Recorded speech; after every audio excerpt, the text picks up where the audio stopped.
साथियों नमस्कार। आप सभी का बहुत बहुत स्वागत है जाब मंत्रा के ऑनलाइन प्लेटफॉर्म पर। मैं हूं अमित कुमार और हम सभी लोग आपके सिलेबस का जो इतिहास विषय है उस पर चर्चा कर रहे हैं। और इसमें आधुनिक भारत के एक महत्वपूर्ण टॉपिक पर हम सभी लोग इस समय चर्चा कर रहे हैं, जिसका नाम है 1857 का विद्रोह। इसकी 2 क्लासेस इसके पहले हो चुकी हैं और आज इसको फाइनल टच देने का काम किया जाएगा 1857 के इस विद्रोह। मैंने कल आप लोगों को जो भी 1857 महाविद्रोह के कारण रहे उन सभी कारणों पर कल हमने चर्चा कर ली थी। सामाजिक धार्मिक कारण, राजनीतिक कारण, आर्थिक कारण और तात्कालिक कारण, जो सैनिक कारण के नाम से भी जाना जाता है। तो आज हम 1857 के विस्तार पर चर्चा करेंगे। हालांकि कल मैंने आप लोगों को बताया था कि 1857 वर्ष 1857 से पहले ही सन 1856 में सन 1856 में लॉर्ड कैनिंग ने सेना में प्रयोग होने वाली जो ब्राउन बेस राइफल्स थी, पुरानी राइफल्स थी, उनको हटाकर एक नए राइफल को लॉन्च किया, एक नए राइफल का प्रयोग शुरू कराया जिसका नाम था इनफील्ड। मैंने कल इस बात को रखा था। और इनफील्ड राइफलों में जो कारतूस लगता था, उन कारतूसों के ऊपर गाय और सुअर की चर्बी से बना हुआ एक ग्रीस टाइप का लगा हुआ होता था, तैलीय पदार्थ, जिसको एक खोल होता था, कवर होता था, जिसको सैनिकों को अपने दांत से काटकर ही बंदूक के बैरल में डालना होता था। अब तत्कालीन समय में सेना में बड़ी संख्या में, सबसे बड़ी संख्या में ब्राह्मण और मुसलमान थे। अब क्या, गाय हिंदुओं के लिए सर्वथा पूज्यनीय और सुअर मुसलमानों के लिए घृणित। अब उसके बने हुए मटेरियल को अगर किसी को दांत से काटना पड़े, और हिंदू और मुस्लिम दोनों को, तो सेना में यह बात फैल गई कि ये क्या है, ये हमारे लिए धर्म भ्रष्ट करने का एक कार्यक्रम अंग्रेजों द्वारा जानबूझकर लाया गया है। तो अब क्या हुआ, अब स्थिति यह बनी कि वही जो है, वही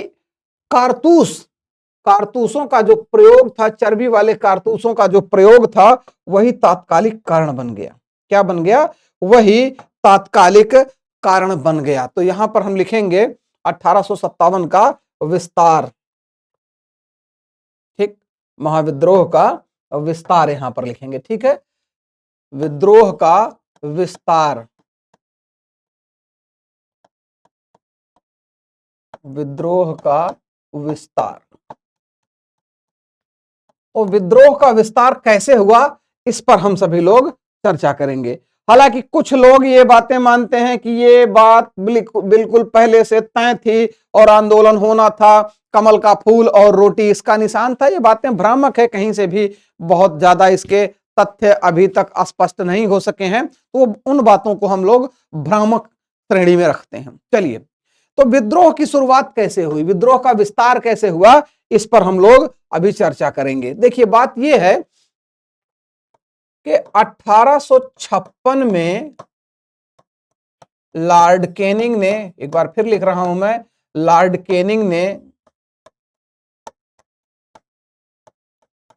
पुरानी ब्राउन बेस, पुरानी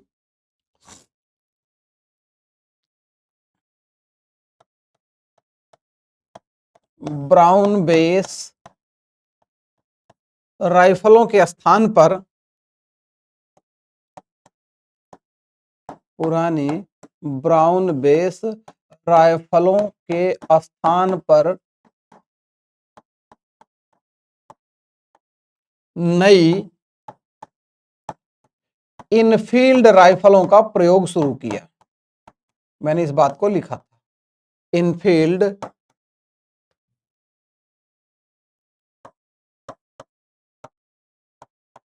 राइफलों का प्रयोग शुरू किया। ये थोड़ी नई किस्म की थी, ये राइफल थोड़ी नई किस्म की थी। क्या किया इसने? प्रयोग शुरू किया। अब क्या था, इस राइफल में लगने वाले कारतूस के ऊपर गाय और सुअर की चर्बी से बना खोल लगा होता था। यही सबसे बड़ी बात थी। ठीक, राइफलों का प्रयोग शुरू किया। इन राइफलों में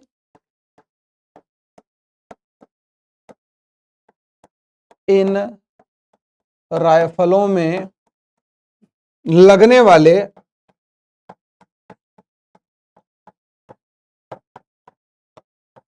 कारतूस के ऊपर लगने वाले कारतूस के ऊपर लगने वाले कारतूस पर इनमें इन राइफलों में लगने वाले कारतूस पर गाय और सुअर की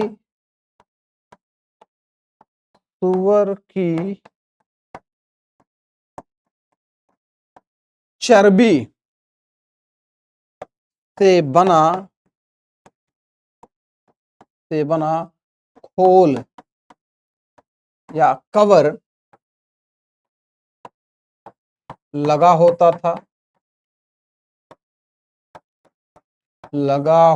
था जिन्हें सैनिकों को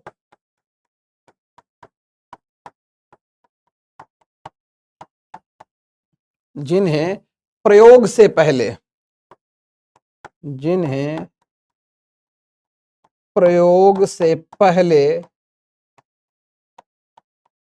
सैनिकों को अपने दांत से काटना पड़ता था। प्रयोग से पहले सैनिकों को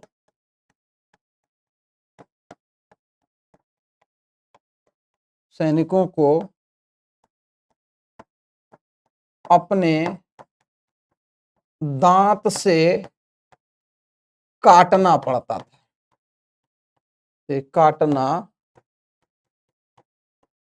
था। अब ध्यान दीजिए, जब ये भाई साहब लोग बंदूक ले आए तो उन बंदूकों में लगने वाले कारतूस पर गाय और सुअर की चर्बी लगी थी। और गाय और सुअर की चर्बी से क्या हुआ? गाय और सुअर की चर्बी से अब सेना में क्या हुआ? मतभेद पैदा हुआ। सेना के सैनिकों में यह सुगबुगाहट हुई। इसकी सूचना अलग अलग स्थानों पर जो है पड़नी शुरू हुई। अलग अलग स्थानों पर जब इसकी सूचना शुरू हुई सैनिकों में कि भाई इसमें गाय और सुअर की चर्बी लगी है, तो लोगों ने कहा भैया अब तो स्थिति बद से बदतर हो जा रही है। हमारी सामाजिक, धार्मिक, राजनीतिक, आर्थिक सब तरीके का शोषण कर रहे हैं, लेकिन अब तो ये डायरेक्ट हमारा धर्म भ्रष्ट कर रहे हैं। अब क्या हुआ? इन कारतूसों को लेकर सबसे पहले कहां कहां विद्रोह हुए, तो अगले पॉइंट पर लिखेंगे यहां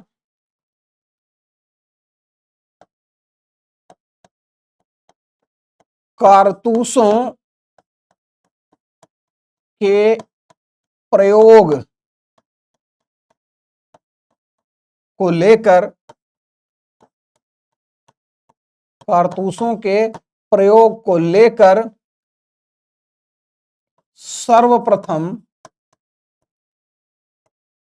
सर्वप्रथम सैनिकों ने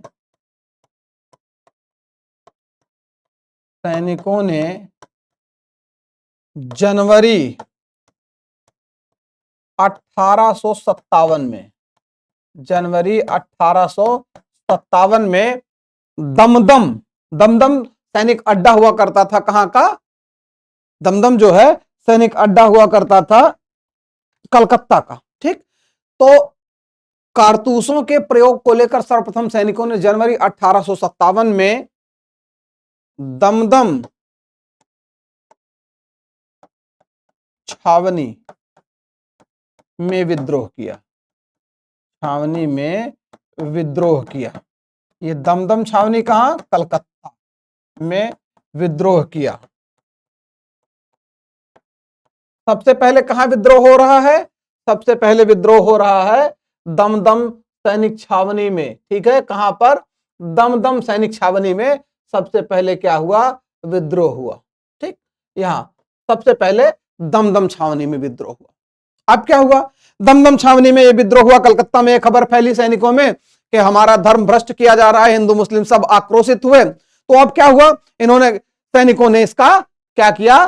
सैनिकों ने एकदम सीधे सीध जो है मोर्चा खोलना शुरू किया यहां से भी। अब सैनिकों ने कहा कि भाई हमारा धर्म भ्रष्ट कर रहे हो तो हम तुम्हारे साथ तो काम नहीं करेंगे। लेकिन इस विद्रोह को यहां पर दबा दिया गया। कहां पर? इस विद्रोह को दबा दिया गया। फिर इसके बाद पुनः इसके बाद कहां पर? फरवरी 1857 में बहरामपुर, यहां लिख दे रहे हैं, फरवरी 1857 में बहरामपुर छावनी तथा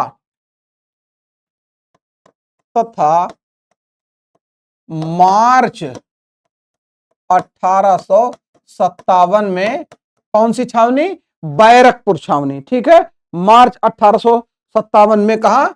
मार्च 1857 में बैरकपुर छावनी में विद्रोह हुआ। बैरकपुर छावनी में विद्रोह हुआ। कहां हो रहा है? बैरकपुर छावनी में विद्रोह हुआ। अब स्थिति देखिए, सभी का हाल वही हुआ, लेकिन सभी का हाल वही हुआ का मतलब सभी विद्रोह को दबाने का भरपूर प्रयास किया गया और लगभग विद्रोह सब दबा दिए गए। लेकिन जो बैरकपुर छावनी थी, बैरकपुर छावनी में एक व्यक्ति था जिसका नाम था मंगल पांडे। क्या नाम था? मंगल पांडे। तो इस बैरकपुर छावनी में मार्च 1857 में बैरकपुर छावनी में, मैं यहां एक वो बना दे रहा हूं, बैरकपुर छावनी में उस समय कौन सी बटालियन थी? बैरकपुर छावनी में 34वीं देसी बटालियन, इन्फेंट्री बटालियन जिसको बोलते हैं, नेटिव इन्फेंट्री बटालियन, 34वीं देसी बटालियन,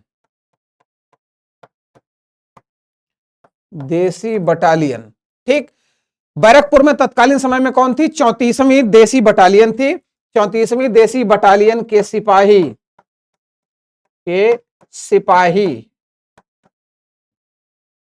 34वीं देसी बटालियन के सिपाही मंगल पांडे। कौन? सिपाही मंगल पांडे। 34वीं देसी बटालियन के सिपाही मंगल पांडे ने क्या किया? 34वीं देसी बटालियन के सिपाही मंगल पांडे, इसका नाम याद रखिए, 34वीं नेटिव बटालियन के सिपाही कौन? मंगल पांडे, ठीक।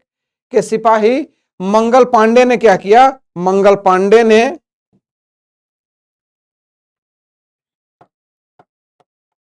29 मार्च, कब? 29 मार्च 1857 को विद्रोह किया।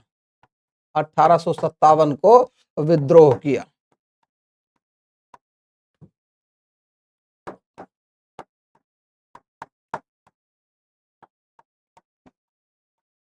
और यह विद्रोह जो था वो बड़ा भयानक था। क्या हुआ? परेड का समय था, सुबह सैनिक निरीक्षण हो रहा था, और इस समय इनके जो अधिकारी थे अंग्रेज सार्जेंट हियर से सॉरी, सुबह का टाइम था, सैनिक निरीक्षण हो रहा था, परेड हो रहा था, और उसी समय जो है क्या हुआ? एक इनके जो सैन्य अधिकारी थे जिनका नाम था बाग, कर्नल बाग, और एक थे हियर से। तो 29 मार्च 1857 को मंगल पांडे ने विद्रोह किया। और क्या किया? अंग्रेज सार्जेंट, इसने क्या किया? इसने किया अंग्रेज सार्जेंट, अंग्रेजी सेना का सार्जेंट का मतलब होता है सैनिक भर्ती अधिकारी, अंग्रेज सार्जेंट हियर से एवं लेफ्टिनेंट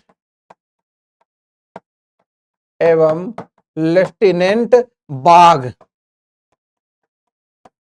को गोली मार दी।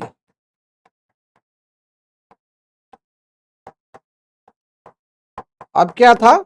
आप देखिए यहां पर क्या हो रहा है। मंगल पांडे जो 34वीं देसी बटालियन का सिपाही था, उस समय कहा कि मैं ब्राह्मण आदमी हूं, गाय और सुअर की चर्बी का कारतूस कटवा के हमारा धर्म भ्रष्ट कर दिया है। तो 29 मार्च 1857 को उसने विद्रोह किया और अपने अधिकारियों को गोली मार दी, 2 लोगों को गोली मार दी। एक की ऑन स्पॉट डेथ हो गई और एक थोड़ी देर बाद मरा। अब क्या हुआ, मंगल पांडे को गिरफ्तार कर लिया गया, क्योंकि स्वाभाविक सी बात है मंगल पांडे अब गिरफ्तार होंगे ही। ठीक, मंगल पांडे को गिरफ्तार कर लिया गया और इस बटालियन को भंग कर दिया गया और 8 अप्रैल 1857 को मंगल पांडे को मृत्युदंड दे दिया गया। भाई अपराध तो उसका बहुत बड़ा था क्योंकि उसने 2 अपराधियों को मार दिया था, लेकिन उससे यह बर्दाश्त नहीं हुआ कि हमारे संपूर्ण समाज का ये लोग क्या कर रहे हैं, हमारे पूरे के पूरे समाज का, पूरे के पूरे भारतीय लोगों का ये धर्म भ्रष्ट कर रहे हैं। ठीक, तो अब क्या हो रहा है, इसके बाद की स्थिति यह हुई कि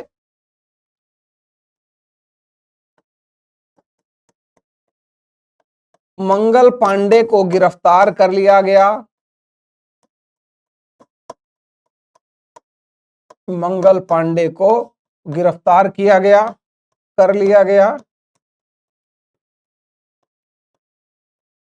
कर लिया गया और बटालियन को भंग कर दिया गया, और बटालियन को भंग कर दिया गया। ठीक, बटालियन को भंग कर दिया गया। अब आप सोचिए, उस बटालियन को भंग कर दिया गया और साथ ही क्या हुआ, 8 अप्रैल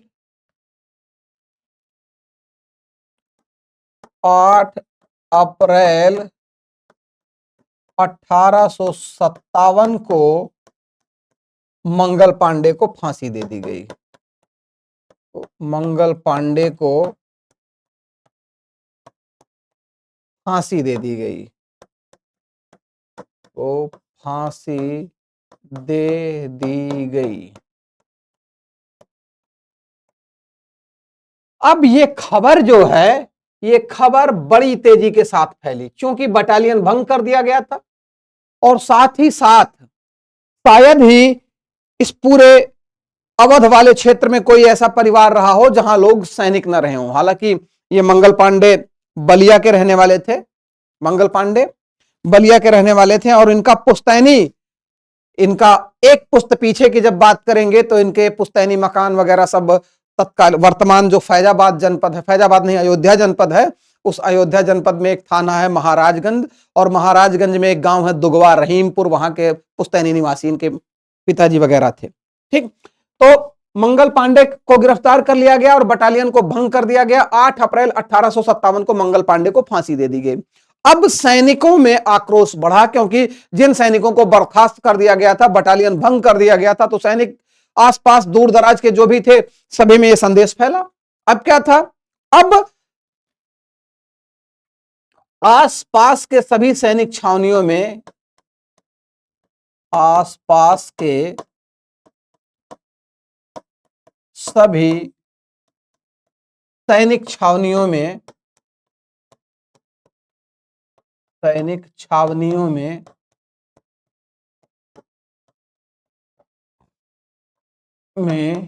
मंगल पांडे के फांसी की खबर आग की तरह फैली।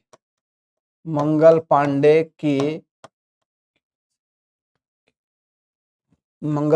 के फांसी की खबर,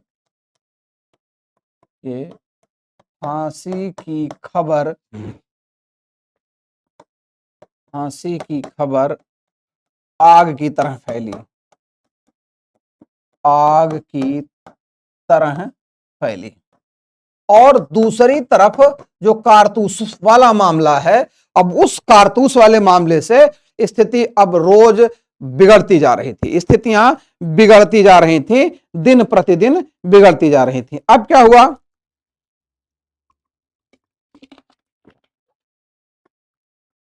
अब अगली बड़ी दुर्घटना क्या हो रही है, जब आसपास के सभी सैनिक छावनियों में यह खबर बड़ी तेजी के साथ फैल रही है कि गाय और सुअर की चर्बी वाले कारतूस के प्रयोग से हमारे सैनिकों ने विरोध किया, तो हमारे सैनिकों को मारा पीटा गया, सैनिकों को फांसी दी गई, बटालियन भंग कर दिया गया। अब क्या हुआ, यह खबर फैली कहां, यह खबर 24 अप्रैल, ध्यान दीजिए, 24 अप्रैल 1857 को, तिथियां याद रखिएगा, 24 अप्रैल 1857 को 34वीं नेटिव बटालियन जो थी, कौन सी, सॉरी 24 अप्रैल 1857 को मेरठ में तैनात, मेरठ छावनी में तैनात, मेरठ छावनी में तैनात तीसरी, थर्ड कैवलरी रेजिमेंट, तीसरी, या लिखेंगे हम थर्ड घुड़सवार रेजिमेंट, थर्ड घुड़सवार रेजिमेंट के सिपाहियों ने,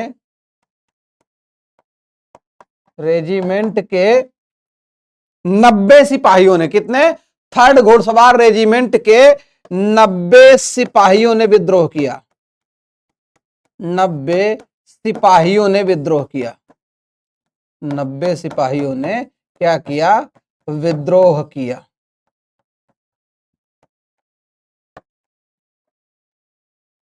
अब यहां एक बड़ी शानदार सी कहानी आती है, बड़ी शानदार सी कहानी यहां पर आती है कि 90 सिपाहियों ने यहां पर क्या किया, विद्रोह किया।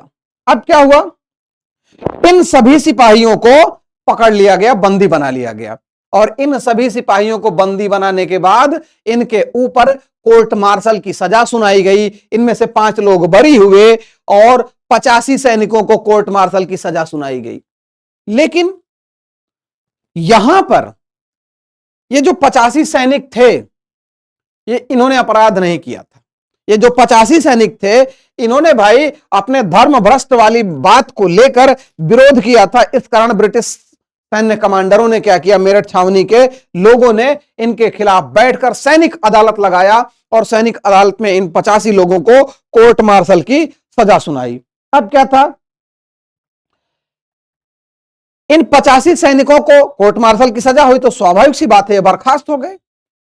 इन बर्खास्त सैनिकों ने क्या किया, इन बर्खास्त सैनिकों ने, चूंकि 24 अप्रैल को इन्होंने विद्रोह किया और इनको बर्खास्त किया गया, इनकी सजा, जो सजा थी, वो सजा को लाते लाते कोर्ट मार्शल की सजा सुनाते सुनाते अप्रैल का माह बीत गया और मई की शुरुआत हो गई।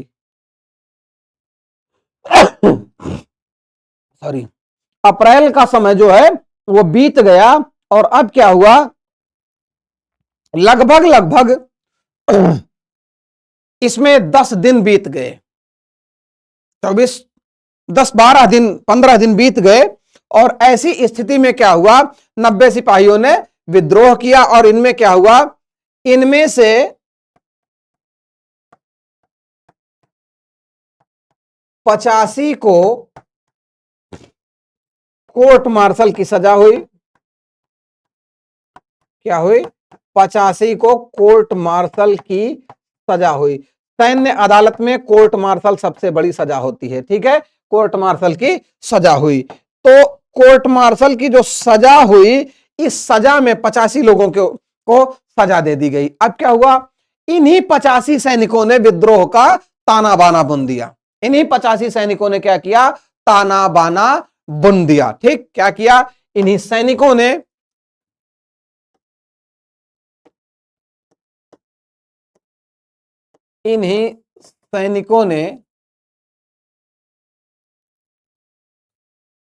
what happened,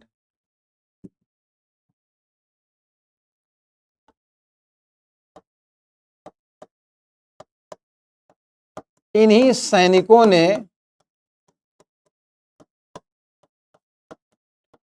संगठित होकर, इन्हीं सैनिकों ने संगठित होकर 10 मई 1857 को मेरठ छावनी में विद्रोह कर दिया। मेरठ छावनी में विद्रोह किया। क्या किया, इन्होंने विद्रोह किया, हथियारों को लूट लिया, हथियारों को लूटा, सैन्य नियंत्रण अपने हाथ में ले लिया, सैन्य नियंत्रण अपने हाथ में ले लिया,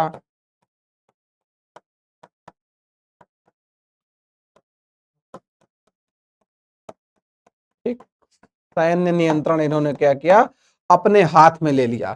तो इन लोगों ने अब क्या किया, मेरठ छावनी में बिल्कुल क्या हो गया, सैनिकों का हो गया कब्जा, भारतीय सैनिकों का हो गया कब्जा। और साथ ही साथ क्या हुआ, मेरठ छावनी में जो था, मेरठ छावनी में ये बंगाल प्रेसिडेंसी का तोपखाना हुआ करता था, आर्टिलरी सेंटर हुआ करता था। ठीक है, कौन सा, मेरठ छावनी। तो 10 मई 1857 को मेरठ छावनी में विद्रोह किया, हथियारों को लूटा, सैन्य नियंत्रण अपने हाथ में लिया। और अब सिर्फ ये 85 सैनिक ही नहीं थे, अब संपूर्ण सैनिक जो भारतीय थे वो सब के सब इनके साथ मिल गए। और क्या हुआ, यहां का जो कमांडिंग ऑफिसर था, कमांडिंग ऑफिसर इतना मारा कि कमांडिंग ऑफिसर साहब जो थे, कमांडिंग ऑफिसर ने आत्मसमर्पण कर दिया। कमांडिंग ऑफिसर कहां का, कमांडिंग ऑफिसर जो यहां का था, जनरल हेबिट। ठीक है, कमांडिंग ऑफिसर जनरल हेबिट ने आत्मसमर्पण कर दिया। कमांडिंग ऑफिसर जनरल हेबिट,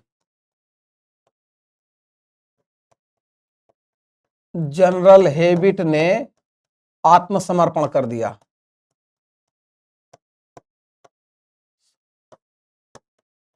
किसने किया,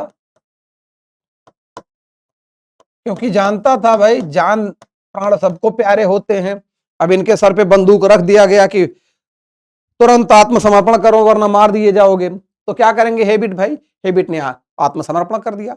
तो अब मेरठ जो छावनी थी, मेरठ सैनिक छावनी, अब वह विद्रोही सैनिकों के नियंत्रण में थी। और विद्रोही सैनिकों के नियंत्रण में होने का मतलब है यहां सबसे पहला हथियारों पर धावा बोला गया। जो भी आर्टिलरी सेंटर में जो भी हथियार वगैरह थे उन सभी हथियारों को लूट लिया गया, उसको लोग सैनिकों ने अपने नियंत्रण में ले लिया। साथ ही साथ आसपास की जो जनता थी उस जनता ने भी इन सैनिकों का खूब समर्थन किया। और सैनिक जो किसान थे आसपास के, उनके पास भी जो हंसिया खुरपा गंडासा कुल्हाड़ी था उसको हथियार के रूप में हाथ में लेकर सैनिकों के साथ मिल गए। और इन लोगों ने कहा कि अंग्रेजों को जहां देखो छोड़ो मत, मार डालो। तो भारी संख्या में, बड़ी संख्या में अंग्रेजों को मारा गया। उनकी संख्या जो है लगभग लगभग मेरठ में सीमित कर दी गई। अब क्या हुआ, अब इसके बाद जो विद्रोही सैनिक हैं, ये विद्रोही सैनिक जो हैं, विद्रोही सैनिकों के दिमाग में यह बात आया कि इस समय जो भारत का मुगल बादशाह है बहादुर शाह जफर, जो दिल्ली में है, जो सिर्फ एक क्षेत्र का शासक बनकर रह गया है, हम उसके पास चलते हैं और हम दिल्ली के शासक से ये कहते हैं कि एक बार फिर से आप भारत पर मुगल सत्ता का नियंत्रण स्थापित कीजिए, उसमें हम लोग आपका सहयोग करेंगे।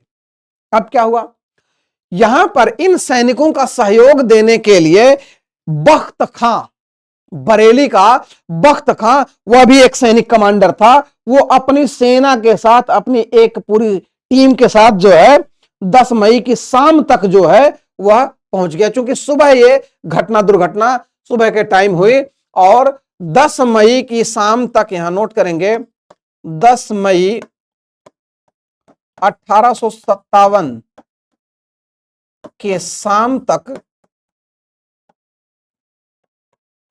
की शाम तक बरेली के सैनिक कमांडर, बरेली के सैनिक कमांडर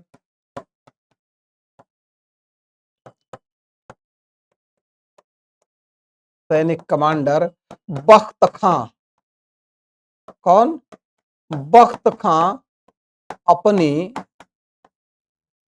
सैन्य टुकड़ी के साथ, अपनी सैन्य टुकड़ी के साथ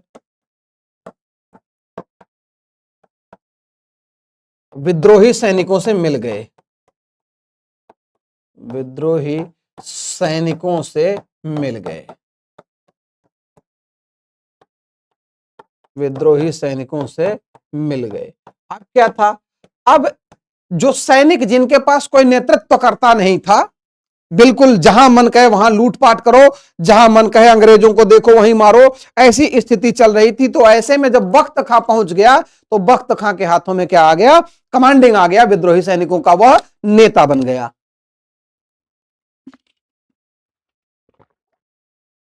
अब क्या था, अब बख्त खां के नियंत्रण में सैनिक जो है नेतृत्व करना, बख्त खां ने क्या किया, नेतृत्व करना शुरू कर दिया। अब क्या हुआ, अब इसके बाद बख्त खां के नेतृत्व में, बख्त खां के नेतृत्व में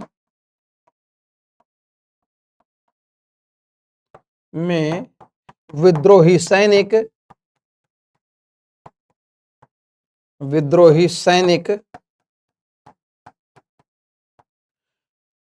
11 मई की सुबह, 11 मई 1857 की सुबह दिल्ली पहुंच गए। कहां पहुंचे, सुबह दिल्ली पहुंचे, भोर में। अब देखिए बख्त खां ने प्लान किया कि हम चलते हैं दिल्ली और मुगल बादशाह को फिर से कहते हैं कि आप अपने आप को हिंद का बादशाह घोषित कीजिए और हम सभी लोग आपके साथ हैं और इन अंग्रेजों को अब मारकर भगा देना है। तो क्या हुआ, बख्त खां के नेतृत्व में विद्रोही सैनिक मेरठ से निकले, लूटपाट करते हुए दिन रात भर चले और सुबह 4 बजे के करीब दिल्ली जमुना ब्रिज को पार किया।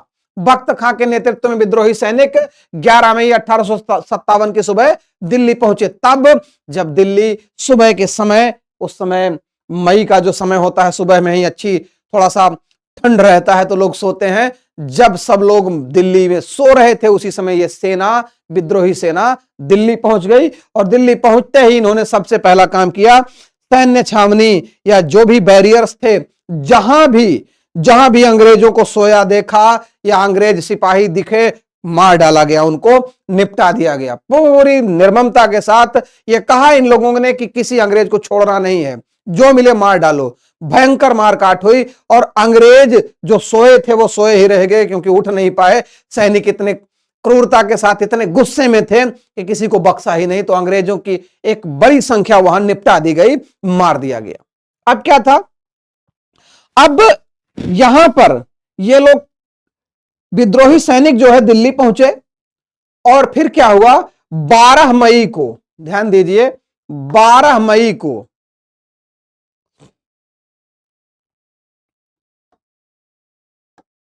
12 मई 1857 को विद्रोही सैनिकों ने दिल्ली पर कब्जा कर लिया। विद्रोही सैनिकों ने दिल्ली पर कब्जा कर लिया, दिल्ली पर कब्जा कर लिया। नेता कौन है, बख्त खां। नेता यहां पर कौन है, सैनिकों का बख्त खां। एक काम ये चलते समय, जब ये मेरठ से चला था तो एक काम इसने बहुत तगड़ा करवा दिया था। सबसे तेज वाला काम क्या था कि उस समय जो टेलीग्राफ लाइन थी, टेलीग्राफ लाइन थी, उस लाइन को कटवा दिया था बख्त खां ने। अन्यथा यह सूचना दिल्ली बहुत जल्दी पहुंच जाती और जब यह सूचना पहुंच जाती तो वहां के सैनिक तैयार मिलते। लेकिन हुआ क्या, बख्त खां इतना चालाक आदमी था, इसने जाने से पहले ही, निकलने से पहले ही क्या किया, टेलीग्राफ लाइन को कटवा दिया था, जिससे कोई सूचना दिल्ली में ब्रिटिश अधिकारियों को या ईस्ट इंडिया कंपनी के अधिकारियों को नहीं लगी थी। इस नाते वो एकदम शांत बैठे थे, उन्हें किसी तरीके के ऐसे आने वाले भूचाल की आशंका नहीं थी। लेकिन भूचाल वहां तक पहुंच गया। तो 12 मई 1857 को विद्रोही सैनिकों ने दिल्ली पर कब्जा कर लिया। दिल्ली का जो कमांडिंग ऑफिसर था बिलोबी, ठीक, यहां का जो कमांडिंग ऑफिसर था बिलोबी, कमांडिंग ऑफिसर बिलोबी ने आत्मसमर्पण कर दिया। दिल्ली के कमांडिंग ऑफिसर, यह नाम पूछा जाता है, दिल्ली के कमांडिंग ऑफिसर, दिल्ली के कमांडिंग ऑफिसर बिलोबी ने आत्मसमर्पण कर दिया। कौन मरे भाई, बिलोबी ने आत्मसमर्पण कर दिया।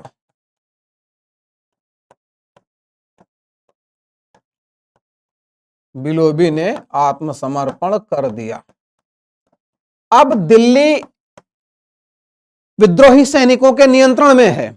अब क्या हुआ, इसके बाद पहले तो इन लोगों ने नियंत्रण कर लिया और नियंत्रण करने के बाद ये लोग कहां पहुंचे, नियंत्रण कर लिया, मारकाट मचाया और इसके बाद जो है ये लोग कहां पहुंचे, ये लोग तब बख्त खां अपने कुछ सैनिकों के साथ लाल किले में जाकर मुगल बादशाह से मिलता है। मुगल बादशाह मतलब किससे? बहादुर शाह जफर से मिलता है। जब नियंत्रण कर लिया, दिल्ली के एक हिस्से पर नियंत्रण कर लिया, फिर क्या हुआ? बख्त खां के नेतृत्व में सैनिक, बख्त खां के नेतृत्व में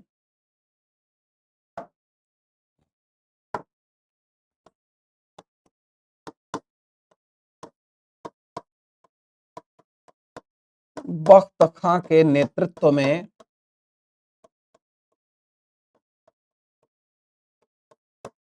में सैनिक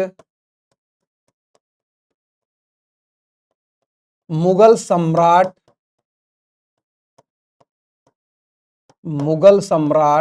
बहादुर शाह जफर से मिले।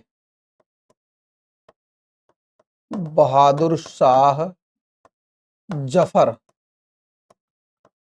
से मिले। अब यहां से देखिए क्या प्रश्न पूछता है, बहुत शानदार प्रश्न, लोक सेवा आयोग के आरओ एआरओ में पूछा गया प्रश्न था।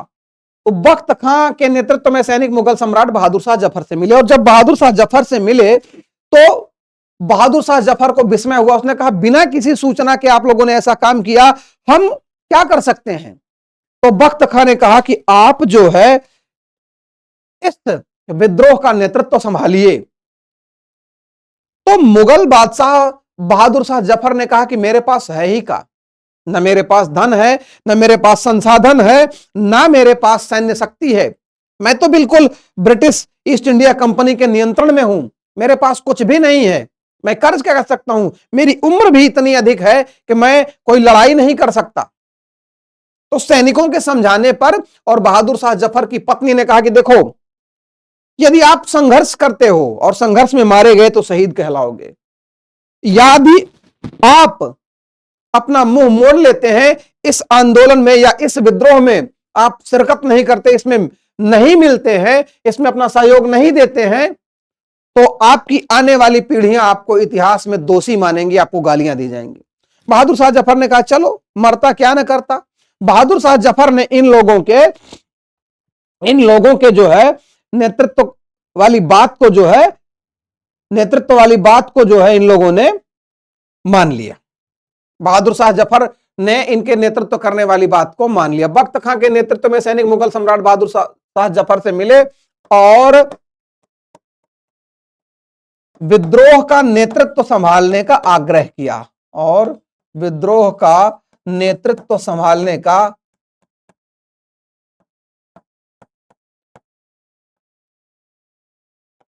करने का आग्रह किया,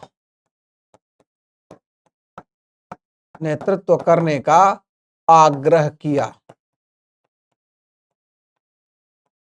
अब बहादुर शाह जफर भी मान गए, अपनी पत्नी और सैनिकों को समझाने पर मान गए।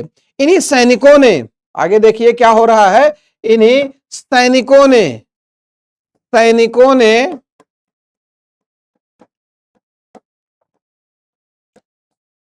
ने बहादुर शाह जफर को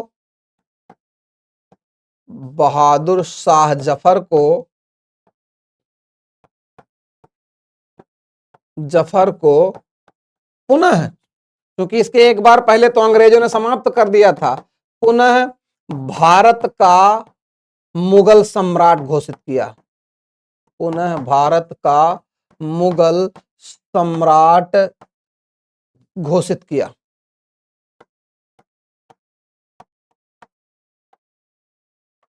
ठीक, क्या किया? मुगल सम्राट घोषित किया। तो अब देखिए क्या हो रहा है, सैनिकों ने पुनः भारत का मुगल सम्राट घोषित किया। और यहां से एक प्रश्न, बड़ा ही शानदार प्रश्न, कि साहब ए आलम बहादुर खान की उपाधि किसकी थी? तो इसी समय बहादुर शाह जफर ने क्या किया? इसी समय बहादुर शाह जफर ने, इसको लिख दे रहा हूं मैं, इसी समय बहादुर शाह जफर ने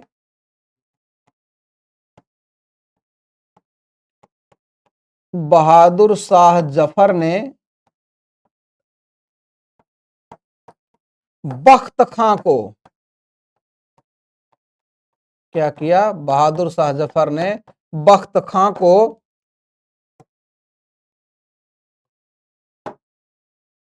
साहब ए आलम बहादुर खान की उपाधि दी। साहब ए आलम बहादुर खान, बहादुर खान की उपाधि दी।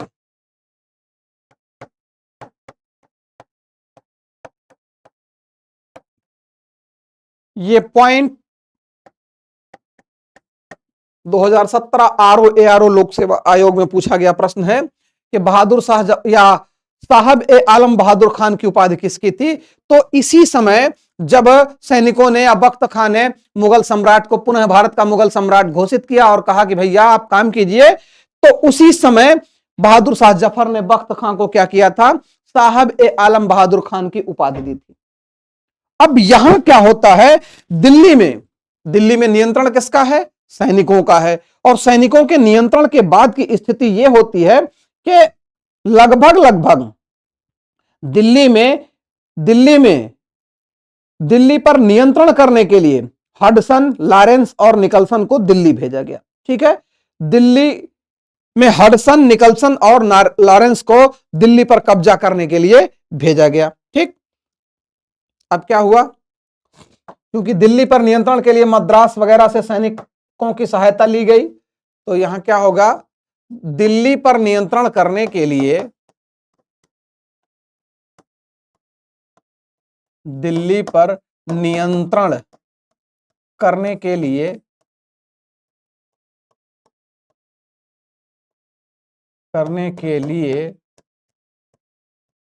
हडसन, ये ब्रिटिश अधिकारी था, हडसन, लॉरेंस एवं जॉन निकलसन को भेजा गया। एवं किसको? जॉन निकलसन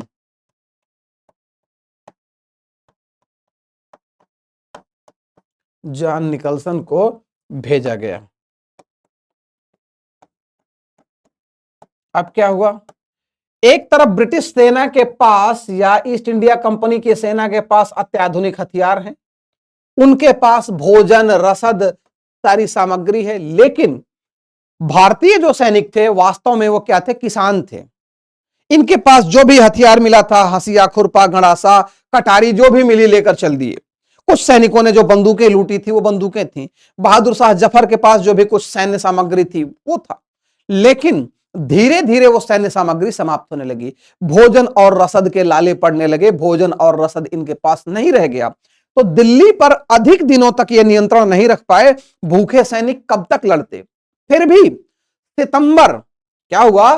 सितंबर 1857 तक दिल्ली पर इन विद्रोही सैनिकों का नियंत्रण रहा। और इस बीच जो है संघर्ष में इनका एक बड़ा अधिकारी जॉन निकलसन मार दिया गया। यहां नोट कर दे रहा हूं, जॉन निकलसन संघर्ष में मारा गया, संघर्ष में मारा गया।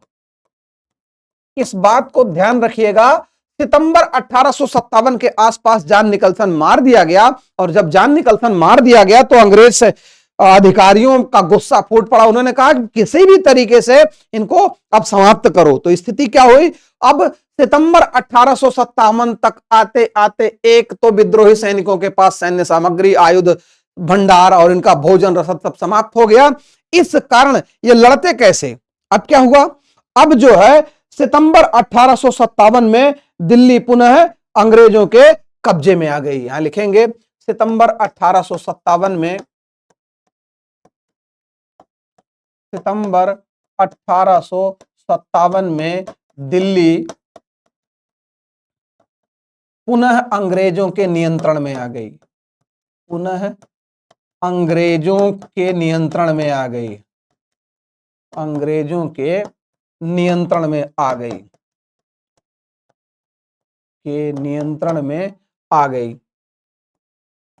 अब यहां से बड़ी बड़ी विभत्स घटनाएं शुरू होती हैं, बहुत ही विभत्स घटनाएं शुरू होती हैं। सितंबर 1857 में दिल्ली पुनः अंग्रेजों के नियंत्रण में आ गई। अब क्या हुआ? बहादुर शाह जफर बहादुर शाह जफर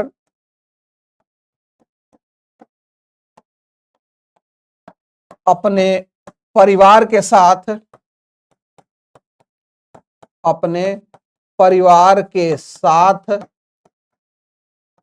हुमायूं के मकबरे में छुप गए। हुमायूं के मकबरे में छिप गए।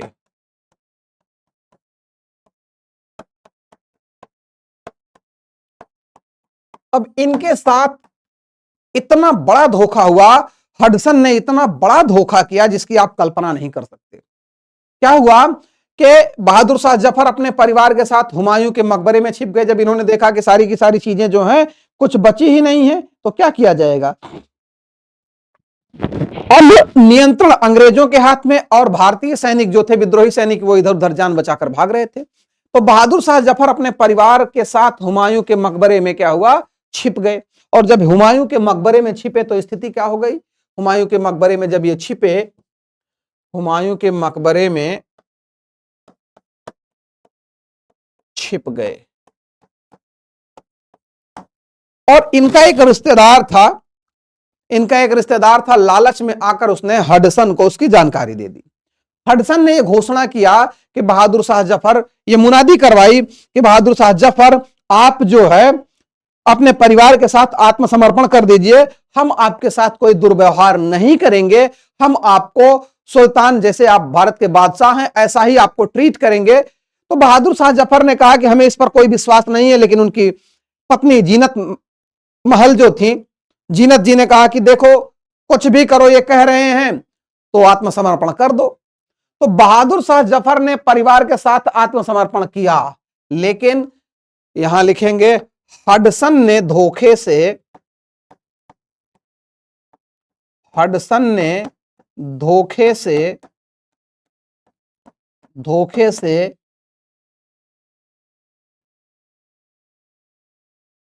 ने क्या किया, धोखे से बहादुर शाह जफर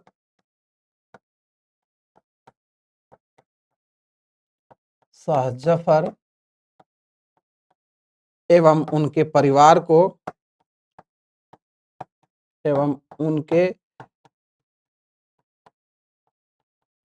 को मकबरे से बाहर निकलवा लिया।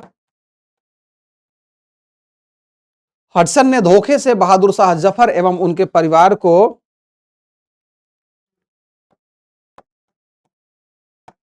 बाहर निकलवाया, और क्या किया, बाहर निकलवाया, और साथ ही इसने सबसे बड़ा धोखा यह किया कि बहादुर शाह जफर के 2 पुत्र और 1 पोते, मिर्जा मुगल, मिर्जा ख्वाजा और अबू बकर को उनके सामने ही गोली मरवा दी। बहुत ही खतरनाक काम किया। ठीक है, हडसन ने धोखे से बहादुर शाह जफर एवं उनके परिवार को बाहर निकलवाया, और क्या किया, और बादशाह के 2 पुत्रों या जफर के 2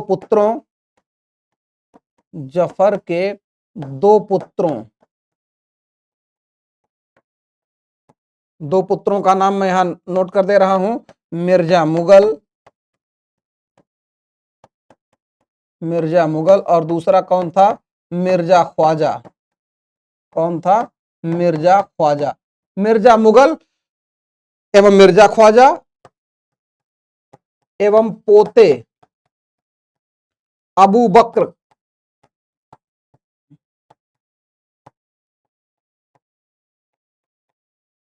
को गोली मरवा दी। अब आप सोच सकते हैं कि हडसन ने किस तरीके का धोखा किया। हडसन ने ऐसा धोखा किया, कहा कि बहादुर शाह जफर आप निकलो, आपके साथ किसी भी तरीके का कोई अन्याय नहीं किया जाएगा, और आप जो है जैसे दिल्ली के बादशाह थे आपके साथ वैसा ही व्यवहार किया जाएगा। लेकिन अब बहादुर शाह जफर जो है इन अंग्रेजों के झांसे में आ गए, और जैसे ही बाहर निकले, हडसन ने धोखे से उनके 2 पुत्रों मिर्जा मुगल और मिर्जा ख्वाजा तथा 1 पोता अबू बकर जो था, इनको जफर के सामने ही गोली मरवा दी। इसका मतलब है कि अब उस व्यक्ति पर क्या बीती होगी। और फिर क्या हुआ, और फिर यहां पर बहादुर शाह जफर को पकड़ा गया।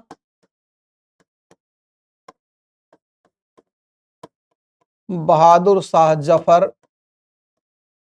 को कैद कर रंगून भेज दिया गया। कहां? कैद कर रंगून भेज दिया गया। कहां भेजा गया? रंगून भेज दिया गया, जहां 1862 तक वो जीवित रहे थे। ठीक है, जहां रंगून निर्वासित कर दिया गया और 1862 में, जहां 1862 ईस्वी में उनकी मृत्यु हो गई। उनकी मृत्यु हो गई। बहादुर शाह जफर की मृत्यु हो गई। तो बहादुर शाह जफर का मकबरा कहां है? रंगून में है। ठीक है, इनका मकबरा कहां पर है? रंगून में है। ठीक, यहां नोट कर देते हैं, इनका बहादुर शाह जफर का मकबरा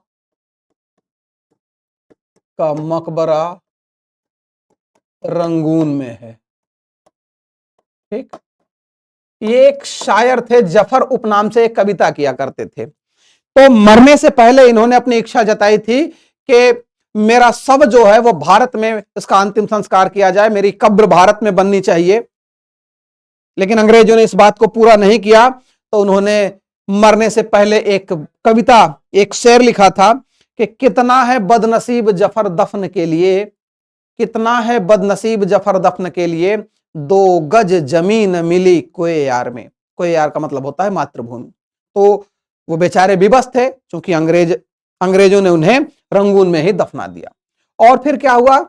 और फिर इसके बाद धीरे धीरे जो है, ये जो विद्रोही थे, अब चूंकि बहादुर शाह जफर ने, इसको ध्यान दीजिएगा, बहादुर शाह जफर ने जब बादशाहत दोबारा संभाली, लोगों ने उन्हें बादशाह घोषित किया, तो उन्होंने अपने छोटे मातहत जो भी शासक थे, उन सभी शासकों को पत्र लिखा, कहा कि अंग्रेजी राज्य के खिलाफ, ब्रिटिश ईस्ट इंडिया कंपनी के राज्य के खिलाफ आप सभी लोग विद्रोह करो। तो इसका व्यापक असर हुआ और अलग अलग क्षेत्र में जो राजे रजवाड़े थे, उन लोगों ने क्या किया? अंग्रेजों के खिलाफ विद्रोह की शुरुआत कर दी। क्या की? विद्रोह की शुरुआत कर दी। तो इस तरीके से दिल्ली का जो क्षेत्र था वो अब अंग्रेजों के कब्जे में आ गया था। अब अगला विद्रोह कहां हो रहा है? अगला विद्रोह अवध में हो रहा है। कहां पर? अवध में। ठीक, अगले विद्रोह पर लिखेंगे हम अवध का विद्रोह कहां हो, कब हो रहा है, कैसे हो रहा है। मैंने आपको पहले ही बताया था कि अवध में जो है, अवध में विद्रोह, अवध में विद्रोह, मैंने आपको बताया था कि अवध पर कुप्रशासन का आरोप लगाकर अंग्रेजों ने यहां विद्रोह, अंग्रेजों ने क्या किया था? सत्ता को हड़प लिया था। और उसमें क्या हुआ? 4 जून 1857 को जो है, 4 जून 1857 को, 4 जून 1857 को अवध में या लखनऊ में, हम कहेंगे इसको अवध या लखनऊ कहेंगे, 4 जून 1857 को लखनऊ में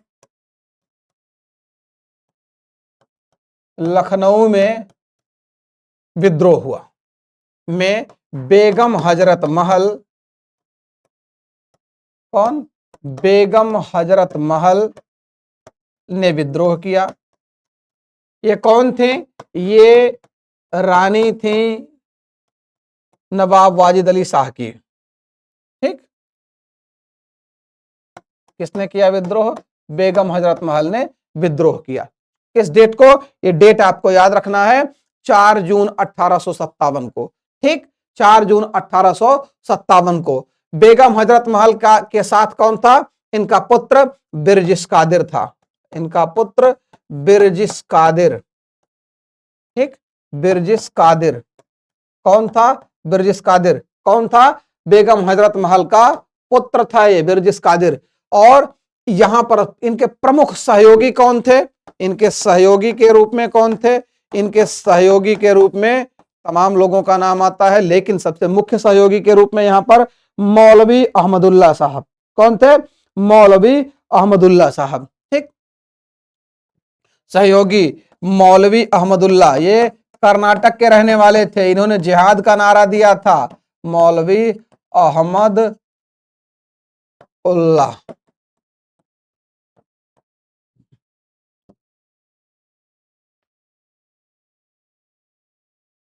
मौलवी अहमदुल्लाह, मौलवी अहमदुल्लाह शाह भी इनको लिखा जाता है।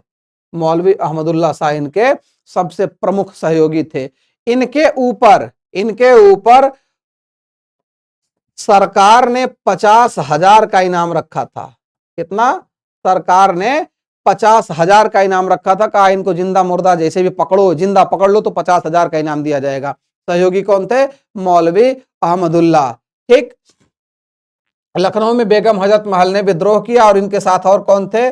मैं इनके पुत्र बिरजिस कादिर, यहां नोट कर दे रहा हूं, पुत्र बिरजिस कादिर, बिरजिस कादिर। ठीक, इनके सबसे बड़े सहयोगी मौलवी अहमदुल्ला शाह। ठीक है, इनको जो है मौलवी अहमदुल्ला शाह को कहीं कहीं डंका साहब भी लोग कहते थे, इनको डंका साहब भी कहते थे। इन्होंने क्या किया था? जिहाद का नारा दिया था। मौलवी फैजाबाद में इन्होंने दिया था जिहाद का नारा। ठीक है, ये सबसे बड़े सहयोगी थे। और क्या यहां पर अगला पॉइंट लिखेंगे, यहां दमनकर्ता कौन था? यहां दमनकर्ता कौन था? दमनकर्ता अंग्रेज अधिकारी जो था, अंग्रेज अधिकारी जिसका नाम था कॉलिन कैंपबेल। ठीक है, कॉलिन कैंपबेल, कॉलिन कैंपबेल। अच्छा, एक बात और है, कॉलिन कैंपबेल था यहां दमनकर्ता और किसके सहयोग से? तो यहां लिखिएगा, आ जाए तो नोट करिए, गोरखा रेजिमेंट की मदद से। किससे? गोरखा रेजिमेंट की मदद से, गोरखा रेजिमेंट की मदद से। तो की मदद से, क्योंकि इस पार्ट को अगर पढ़ा जाए तो इसमें बहुत सारा समय लग सकता है, लेकिन उतना ही मैं आप लोगों के सामने रख रहा हूं जितना आपको आवश्यकता है। ठीक है, तो अवध में विद्रोह का नेतृत्व किसने किया? बेगम हजरत महल ने और उनके पुत्र बिरजिस कादिर ने। सबसे बड़े सहयोगी मौलवी अहमदुल्ला शाह, दमनकर्ता कॉलिन कैंपबेल, गोरखा रेजिमेंट की मदद से। किससे? गोरखा रेजिमेंट की मदद से। और सब क्या बात है, किसकी मदद से कॉलिन कैंपबेल ने किया था? गोरखा रेजिमेंट की मदद से। ठीक है, यहां नोट करेंगे, गोरखा रेजिमेंट की मदद से। गोरखा मतलब नेपाली। ठीक, गोरखा रेजिमेंट की मदद से, गोरखा रेजिमेंट की मदद से। एक प्रश्न आप लोगों से और बार बार पूछा जाता है, यहां पर एक प्रश्न पूछा जाता है कि अवध में या लखनऊ में कौन कौन से ब्रिटिश अधिकारी मारे गए थे? कौन कौन से ब्रिटिश अधिकारी मारे गए थे? तो इसको भी नोट कर रहा हूं, मारे गए ब्रिटिश सैनिक कमांडर, ब्रिटिश सैनिक कमांडर। अवध में ये लोग मार दिए गए थे, सैनिक कमांडर। एक कमांडर को तो अवध वालों ने इतना बढ़िया मारा था जिसका नाम है कर्नल नील। कर्नल नील इलाहाबाद और वाराणसी, इन दोनों के विद्रोहों का नियंत्रण किया था। और ऐसा डॉक्यूमेंट्स है, एविडेंस हैं, बिल्कुल लिखित साक्ष्य हैं रीजनल आर्काइव्स में, कि बनारस से लेकर इलाहाबाद तक के जो बड़े पेड़ रोड के किनारे थे उस पर शायद ही कोई ऐसा पेड़ था जिस पर लाशें नहीं लटक रही थी। उसने यहां तक कि गर्भवती महिलाओं और छोटे बच्चों तक को फांसी पर चढ़ा दिया था कर्नल नील को, कर्नल नील ने। लेकिन ये बेटा जब लखनऊ पहुंचे तो अवध के लोगों ने इनको ईंट और पत्थरों से कूट कूट के मारा था। हालांकि मैं भी होता तो मैं भी वही करता, मारता जरूर उसको। ठीक, तो यहां पर मारे गए जो लोग थे उसमें हेनरी लॉरेंस, हैवलॉक और कर्नल नील, 3 लोग मारे गए थे। हेनरी लॉरेंस, याद रखिएगा, जॉन लॉरेंस अगर आ गया तो मत डालना उसको, उसको मत मारिएगा। हेनरी लॉरेंस, हैवलॉक और कर्नल नील, ये 3 लोग जो है मारे गए थे। और कर्नल नील, ये 3 लोग अवध के विद्रोह का दमन करने के चक्कर में इनका खुद का दमन हो गया। 3 के तीनों लोग मार दिए गए और सबसे दुर्दांत तरीके से मारा गया था कर्नल नील। हालांकि मैं होता तो उससे भी खतरनाक सजा देता है, सोच भी नहीं पाता। खैर, अवध का विद्रोह शुरू हुआ 4 जून 1857 को। लखनऊ के पहले एक स्थान है, देखिए छोटा सा एक स्थान है, वहां से एक युद्ध शुरू हुआ था, वो मिस हो रहा हूं मैं।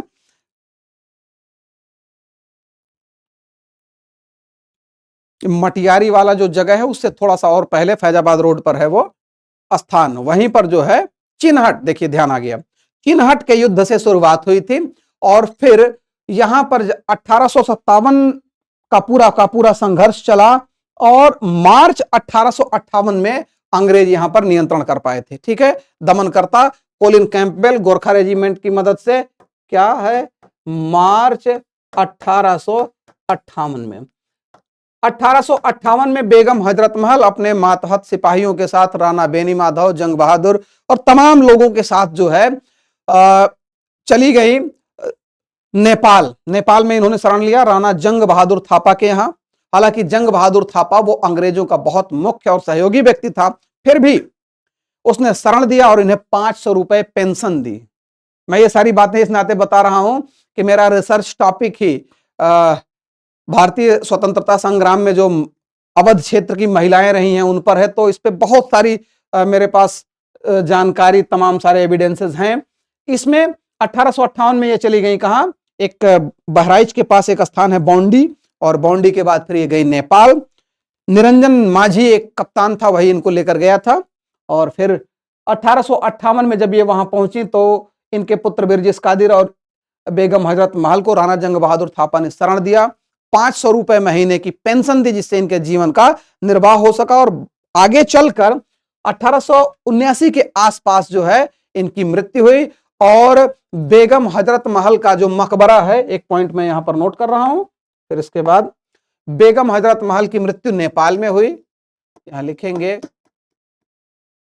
बस, बेगम हजरत महल नेपाल चली गई।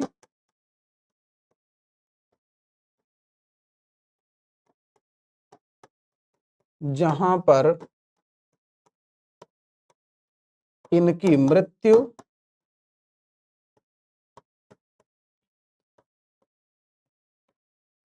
मृत्यु हुई।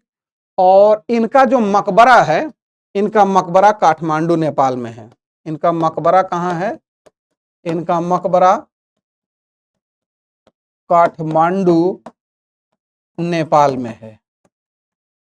ठीक, इनका मकबरा कहां है, काठमांडू नेपाल में है। तो आज हम सभी लोगों ने विद्रोह के विस्तार में दिल्ली और अवध इन दोनों पर चर्चा कर लिया। अब हमारे पास सिर्फ और सिर्फ 4-5 मुख्य स्थान बचे हैं, जैसे वाराणसी, इलाहाबाद, तत्कालीन इलाहाबाद आज का प्रयागराज, और कुंवर सिंह का एरिया जगदीशपुर, झांसी, गोरखपुर और सुल्तानपुर। ये जहां जहां भी विद्रोह हुए थे उन सभी विद्रोहियों के नाम और उनसे संबंधित तथ्यों के बारे में हम सभी लोग नेक्स्ट क्लास में चर्चा करेंगे। तो मुझे उम्मीद है कि सेशन आपको समझ में आया होगा, और किसी तरीके की कोई क्वेरी हो, कोई क्वेश्चन हो तो कमेंट बॉक्स में जरूर लिखिएगा। मिलते हैं नेक्स्ट सेशन में। स्वस्थ, व्यस्त और मस्त रहिए और अध्ययन में रत रहिए। जय हिंद।